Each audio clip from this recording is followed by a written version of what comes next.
Well, welcome to another essay, all right? If you thought the last essay was difficult, I think you'll find this essay also difficult, which is good because learning takes place at the point of friction. If it were easy, you wouldn't be learning, okay? As I promised earlier, this isn't high school anymore, and we've kind of ramped up the assignments, right? Now, the good news about this assignment is I'm providing you with many examples, okay? I didn't do that for the syllabus proposal argument assignment, okay, on purpose. I didn't do that.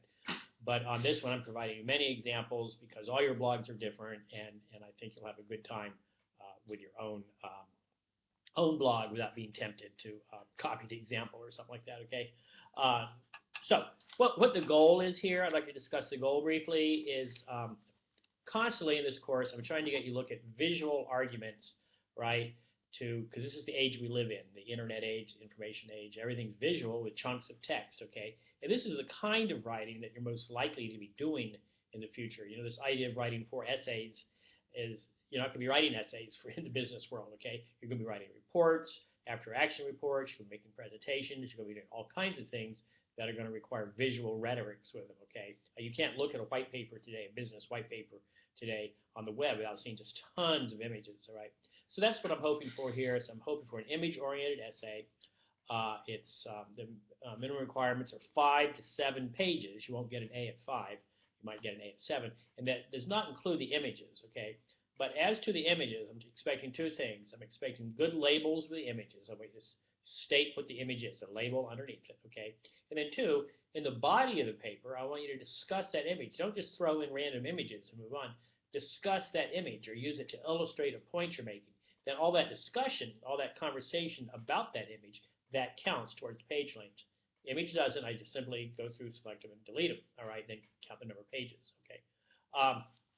So that's the main goal, is to get you to be thinking visually. The other goal is always related to critical thinking.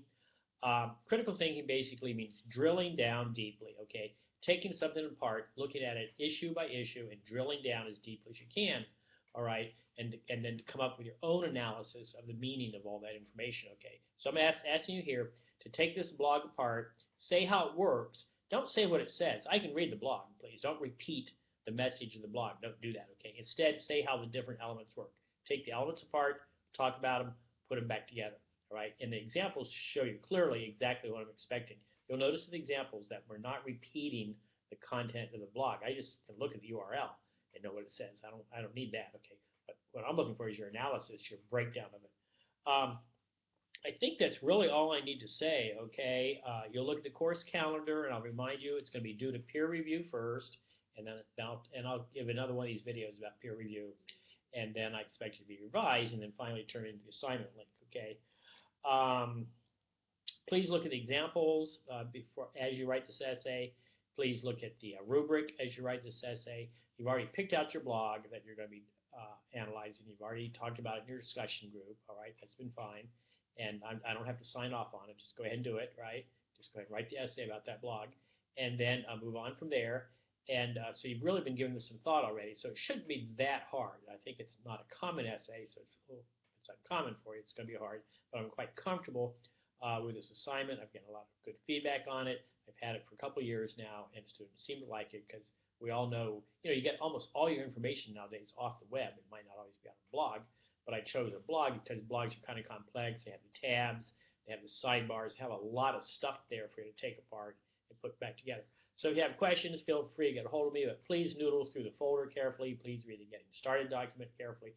And above all, please look at examples and then study the rubric. The rubric's a teaching tool. The rubric tells you exactly what I'm expecting and how to do it, okay? Oh, yes, and then the other goal with all the writing assignments, right, PowerPoint included, I'm always looking for focused, well-developed paragraphs. If it's a slide, I'm looking for, it's not this assignment, okay, this essay, but in case it were a slide for the last project or slides, I'm looking for well-focused slides, okay?